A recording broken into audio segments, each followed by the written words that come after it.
오늘 제가 갑자기 세 개의 기도를 했죠. 집사님 한 분이 이제 베트남에 가신다고 그동안 특사일동에 의뢰받았는데 베트남에 가서도 말씀을 듣겠다 그래서 기도해야 되겠다는 생각이 들었어요. 근데 베트남과 우리가 시차가 2시간이기 때문에 새벽 3시 반에 일어나야 되는데 거기가는 가능할까? 그러면서 생각하기에 우리 홈피에 보면요, 이 시작부터 찬양부터 끝까지 전체를 보여주는 영상이 따로 있고 이제 오간사님이 설교만 딱 편집해서 보내드린 영상이 있어요. 그러니까 전에 처음에 보면 설교만 편집된 게 있지만 뒤져보면 전체 우리 찬양부터 기도회까지 진행되는 게 있으니까요. 그걸 보시고 또 전국에 우리 성도들 가 있는데 또 교회를 못 정하거나 또 은혜를 사모하는 분들에게는 한번 그 링크를 알려주시고 또 세계에 나와 있는 사람들도 알려주시면 좋겠다는 생각이 들었어요. 왜냐하면 너무 귀한 말씀이니까. 제가 준비해서가 아니라 워낙 팀켈러 목사님이 탁월하고 또 이 특세에 은혜가 있는 것 같아요. 지금 11일째인데요 제가 지쳐서 쓰러져야 되잖아요. 근데 오늘 정봉신 집사님이 안 지친 것 같다고. 네, 안 지쳤습니다. 주의 은혜입니다. 감사합니다. 오늘 제목은 밑바닥에 예비된 은혜입니다. 밑바닥에 예비된 은혜. 하나님은요 요나에게 이 니느웨로 가라 그 명령을 했을 때 요나가 그걸 순종할 줄 알았을까요? 불순종할 줄 알았을까요? 처음부터 불순종할 줄 알았어요. 왜냐하면 이 요나는 은혜를 모르는 사람이었어요. 그래서 니느웨에 가서 하나님 은혜를 전하기 위해서는 본인이 은혜를 깨달아야 돼. 은혜를 모르고 자기의 만족이 강하고 민족 사랑, 우상을 가득 마음에 품고 있었기 때문에 그에게는 니느웨로 갈 수가 없었어요. 근데 하나님은 의도적으로 실패할 줄 알고 보낸 거예요. 여러분이 어떤 직분을 맡고 어떤 자리에 있을 때 1차적으로는 충성되 여겼지만 잘할 거라 생각하고 맡긴 게 아니에요. 거기서 실패도 하고 좌절도 하고 절망도 할 것을 예상하시고 보내신 거예요. 믿으시기를 주의 이름으로 축원합니다. 그러니까 내가 못한다고 좌절하고 절망할 필요가 없어요. 여러분 잘 못할 줄 알고 보낸 거예요. 그런데 그걸 통해서 진짜 우리를 만들어 가시는 거예요. 요나가 실패할 줄 알고 일부러 실패할 사명을 주셨고 그가 거부해서 그걸 풍랑을 보내셨고 풍랑 속에서 어쩔 수 없이 나를 던져라. 그리고 어제 던져졌잖아요. 그죠? 던진 다음에 어떤 일이 벌어졌어요? 요나는 자기 이제 끝났다 생각한 거죠. 생각해 보세요. 요나 마음속에는 죄 안 진 사람은 복 받고 죄 진 사람은 벌 받는다 이게 꽉 차 있잖아요. 그러니까 저 니느웨 저것들은 악한 놈들이니까 죽어 마땅하다 라고 생각했는데 자기 죄가 생각났죠. 난 이제 내 죄 때문에 죽어도 마땅하다. 이제 그리고 바닷속에 던져졌는데 17절 뭐라고 되어 있어요? 17절 시작. 여호와께서 이미 큰 물고기를 예비하사 요나를 삼키게 하셨으므로 요나가 밤낮 3일을 물고기 뱃속에 있으니라. 이미 예비했다. 우리가 이제 4장에 볼 때도 예비했다는 단어가 많이 나온다 그랬죠. 4번 예비했어요. 근데요, 이 예비한다는 단어가 요나서에서는 예비한다고 번역됐지만 다른 성경에서는 다르게 번역이 되어 있어요. 한번 보여주세요. 이게 참 재미난 게 주로 이 단어가 센다는 단어예요. 별들을 세신다. 신약은 헬라어니까 똑같지 않지만 우리 머리털을 세시는 것 같죠. 하나님이 하시는 일이 세시는 일인데 다윗이 인구조사를 하나님이 하셔야 될 일을 감히 다윗이 하려고 했기 때문에 심각한 문제가 된 거죠. 센다는 것은 돌본다는 것이고 주관한다는 거예요. 그러니까 제가 예비한다 이거를 센다는 거 연결해 보니까 하나님이 딱 줄을 세놓은 거죠. 야 1번 출동, 1번 큰 물고기 출동, 2번 박널쿵 출동, 3번 벌레 출동, 4번 동풍 출동. 하나님이 전 세계 모든 것들을 주관하셔서 다 준비시키는 거예요. 우리에게 적용하면요, 여러분에게 찾아온 모든 만남 우연일까요? 하나님의 계획일까요? 하나님께서 야 얘를 변화시키기 위해서는 얘가 필요하다 준비 딱 보내는 거예요. 왜 하필이면 저런 것이 내 인생에 나타나서 네 나를 변화시키기 위한 하나님의 고도의 작전인 거예요. 빨리 첫 번 사람 만나서 변화되시기를 주의로 축원합니다. 안 변하면 2번을 불어낼 거예요. 3번을 보낼 겁니다. 평생을 내 주변에 왜 저런 인간만 있냐? 안 변하니까 계속 보내는 거예요. 하나님이 물고기를 예비하사 삼킨 거죠. 일단은 물에 빠져 죽을 줄 알았는데 삼켰으니까 일단 산 거죠. 그러나 진짜 산 게 아니에요. 왜냐하면 물고기 뱃속에서 얼마나 버틸 수 있겠어요? 그러니까 일단은 물고기를 통해 하나님이 그를 살려준 거죠. 죽어 마땅한데 살려줬어요. 뭐예요? 은혜죠. 그 다음에 이제 물고기 뱃속에서 3일 동안 있으면서 정말 그 바닥 중에 바닥 끝에서 하나님 앞에 기도하는 거죠. 그래서 사람은요, 바닥에 떨어지기 전에는 변하지 않는다는 거예요. 동의하시나요?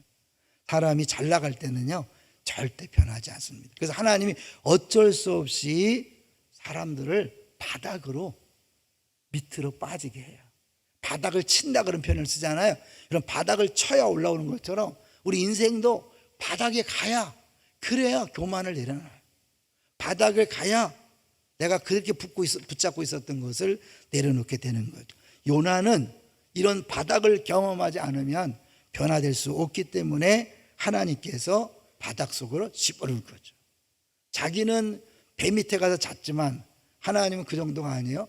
바다 밑으로 집어넣고 물고기 뱃속으로 집어넣고 내려가서 가장 깊은 곳에 내려가서 이제 철저하게 주님 외에는 없음을 느끼게 하는 거예요. 가능하면 빨리 돌이키시기를 주님 축원합니다. 이미 많이 하나님이 손댔음에도 불구하고 여전히 교만하신 분들이 많이 있어요. 제가 볼 때는 하나님이 더 내려가게 하실 수 있습니다. 말씀을 듣고 깨닫지 못하면 하나님이 강제적으로 밑으로 바닥에 놔서 뭐 말이 필요 없는 거예요. 이제 다 끝난 거잖아요.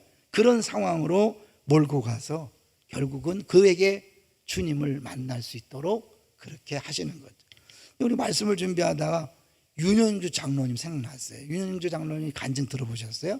근데 그가 사실은 원래는 노래하는 사람이 아니고 노래도 부끄러워했대요. 그래서 노래 시킬까 봐 도망다니는 그런 사람이었는데 조용남 씨를 만나서 조용남 씨가 그렇게 노래를 잘하고 좀 엉터리였대. 막 헌금 같이 나눠 갖자 막 이러고 막 그리고 성차지 막 2번 먹고 막 이렇게 그렇게 조용남 씨였다는 거예요. 근데 그 조용남 씨가 너무 노래를 잘해서 그렇게 이제 가방 들고 따라다니고 자기가 이제 기타를 배워서 노래 하나를 했는데 이게 막 대박이 터진 거예요. 연대 2대 함께 막 축제하는데 노래했는데 목소리가 막 미성이잖아요. 완전히 대박이 나왔고 사방에서 막 초청하고 그래서 심지어 박 대통령 아들이 찾아왔대. 같이 영화를 보러 가자 그랬더니 가보니까 그 넓은 영화관에 딱 2사람, 나머지는 다 뭐예요? 그냥 통째로 빌려서 2사람만 볼 정도로 그랬다는 거예요. 이게 사방에서 막 찾아오고 막 자기는 정말 없는 게 없었대. 인간이 가지고 싶은 걸 다 가졌대. 근데 어떤 일이 벌어졌죠? 1975년 12월 2일 날 혹시 아시나요? 연예인 대마초 사건 200명이 구속되는데 그중에 1번이 윤영주 장로였죠. 자기는 이제 자살밖에 생각 안 했다는 거예요. 엄마가 워낙 믿은 분들이니까 성경책을 집어줬는데 집어 던졌대. 그러다가 며칠 지나고 나서 할 게 없으니까 성경책을 읽기 시작했는데 거기서 하나님을 만난 거죠. 감옥에 가서 하나님 만난 사람이 의외로 많이 있습니다. 파산하고 암에 걸리고 모든 것을 다 잃어버린 다음에 2손 2발 들고 진짜 주님 외에는 없습니다. 이런 고백을 하는 경우가 많이 있죠. 모든 분야에 다 적용되는 원리예요. 내려가고 잃어버리고 손해봐야 진짜 생명을 얻는 거죠. 이제 하나님께서 이 요나를 그 바닥에 집어넣은 건 뭐냐면 사실은 3가지를 알게 하시는 거죠. 우리에게도 꼭 알아야 될 3가지가 있어요. 뭘까요? 한번 보여주겠습니다. 2번째 박스를 한번 보고 갈까요? 패커, J.I. 패커라는 사람이 사람들이 주 은혜 놀라라고 찬양하면서도 은혜는 얘기해요. 당연한 거 하나 없다. 은혜를 얘기하지만 말하는 거 행동하는 법 은혜를 모르는 사람이에요. 은혜를 아는 사람의 모습은 뭘까요? 다른 사람에게 은혜를 베푼다는 거예요. 뭐예요? 그 사람이 잘못했는데 용서해 주는 게 은혜예요. 자기 받을 자격이 없는 사람에게 주는 것이 은혜예요. 근데 우리가 지적하고 판단하고 정죄한다는 것은 은혜로 대하는 게 아니라 뭐예요? 율법으로 대하는 거예요. 이거 은혜를 얘기하면서 우리는 사실 그걸 깨닫지 못하니까 하나님 뭐예요? 네가 죄인이다. 그래서 우리가 정죄받아 마땅하다고 느끼도록 상황을 몰고 갑니다. 요나에게 순종할 수 없는 명령을 줘서 불순종의 죄를 짓고 그 불순종의 죄가 얼마나 큰지를 풍랑을 통해 깨닫고 나를 던져라. 그래서 자기가 죄인임을 철저히 깨닫는, 여러분 큰 소리 치지 마세요. 여러분 하나님이 한 번만 딱 보호하는 손길을 제끼는 순간 여러분이 돈의 유혹, 이성의 유혹, 또 건강의 유혹, 수많은 유혹 속에 넘어지게 되어 있습니다. 욕하는 사람들, 그 사람들이 그런 상황을 만났기 때문에 그런 거고, 우리도 마찬가지입니다. 동일한 상황을 만나면 얼마든지 넘어질 수 있습니다. 동의하십니까? 근데 큰 소리 빵빵 치면 하나님 반드시 네가 죄인인 것을 깨닫도록 그렇게 하는 거죠. 다시 보여주세요. 다시 보여주시면 두 번째는 뭘까요? 내가 스스로 구원할 능력이 없다는 것을 깨닫는 거예요. 나는 스스로 할 수 없다. 늘 얘기하지만 여러분, 내가 죄를 이기는 게 아니에요. 죄는 이길 수 없어요. 죄는 중력과 같아서 이길 수 없어요. 여러분, 이 죄의 심각성을 깨달아야 십자가를 붙드는 거예요. 아직 십자가가 잘 모르는 사람은 뭐예요? 내가 해보려고 하는 사람이, 내가 할 수 없다고 느낄 때 십자가를 붙드는 거예요. 세 번째 뭘까요? 하나님이 우리의 죄에도 불구하고 무한한 희생을 치러서 우리를 구원하셨다. 죽어 마땅하고 내가 할 수 없는 이 상황에서 하나님이 구원해 주신 게 복음이에요. 근데 그건 우리에겐 공짜로 왔지만 공짜가 아니에요. 얼마나 비싼가요? 아들이 이 땅에서 죽어야 됐어요. 하나님이 하나님 되심을 부인하고 사랑이신 하나님이 아들을 버리셔야 됐어요. 어마어마한 희생과 고통 속에 우리가 구원을 받는 거예요. 그걸 알 때 내가 이것까지 해야 됩니까? 이 나이에 내가 이거 해야 됩니까? 가만히 있으니까 가마떼기인지 합니까? 보자니까 보자기인지 합니까? 여러분, 이런 소리 하면 안 돼요. 사실은 그렇게 가야 돼. 보자기가 되셔야 되고 가마떼기가 되셔야 되고 남들이 무시하는 사람이 돼. 왜요? 내가 은혜를 받은 사람이기 때문에. 자, 그때 비로소부터 한번 읽어보겠습니다. 그때 비로소 시작. 그때 비로소 하나님의 은혜가 경이롭고 아름답고 끝없는 위로를 주고 우리를 겸허하게 만든다. 스스로를 대단하게 평가하는 사람들이 있다. 그들에게는 하나님의 은혜가 충격적으로 다가오지 않는다. 자신에게 그 은혜가 필요하지 않거나 적어도 그리 많이 필요하지는 않다고 생각하기 때문이다. 작년 다니엘 기도회 때 미국에서 오신 목사님인데 자기는 나 같은 죄인을 위해서 예수님 십자가에 못 박히는 게 이해가 안 됐대. 저 사람을 위해서 되는, 저 인간을 위해서는 되지만 나는 그 정도 악한 인간이 아니라고 생각한다는. 여러분, 이때는 아직 은혜가 모를 때, 나의 뼛속 깊이 얼마나 심각한 죄인인가를 깨달아야 그렇구나, 이 죄의 문제를 내가 해결할 수 없고, 그리고 하나님이 나 때문에 죽으셔야 할 정도로 내가 그만큼 심각한 죄인인 걸 깨닫으면 정말 감사하고, 오늘 십자가 찬양한 것처럼 십자가를 여러분 고백할 때마다 감사 감격이 있어야 돼요. 주 달려 주고, 여러분이 고백할 때마다 사실은 눈물을 흘리지 않을 수 없는 거죠. 근데 우리는 너무 무감각하잖아요. 십자가 목걸이 하고 다니니까 장식품을 알죠? 무시무시한 게 십자가입니다. 이런 십자가를 목걸이 달면서 날마다 죽으시기를 주의 이름으로 축원합니다. 그리고 여러분이 철저히 죄인임을 인정하시고 다른 사람을 정죄하지 마십시오. 내가 죄인인데 누가 똥 묻은 개가 벼 묻은 개를 나무랄 수 있을까요? 만약 이걸 깨달으면 교회 안에 다툼이 있을까 없을까요? 갈등 없어요. 나보다 남을 낮게 여겨서 싸움이 없는 거예요. 제 회의 때 싸우지 마세요. 왜 싸워요? 내가 잘난 줄 알기 때문에 싸우는 거잖아요. 내가 옳다고 주장하는 거잖아요. 십자가를 모르는 거예요. 자기 주제를 모르는 거예요. 자기 분수를 모르는 거예요.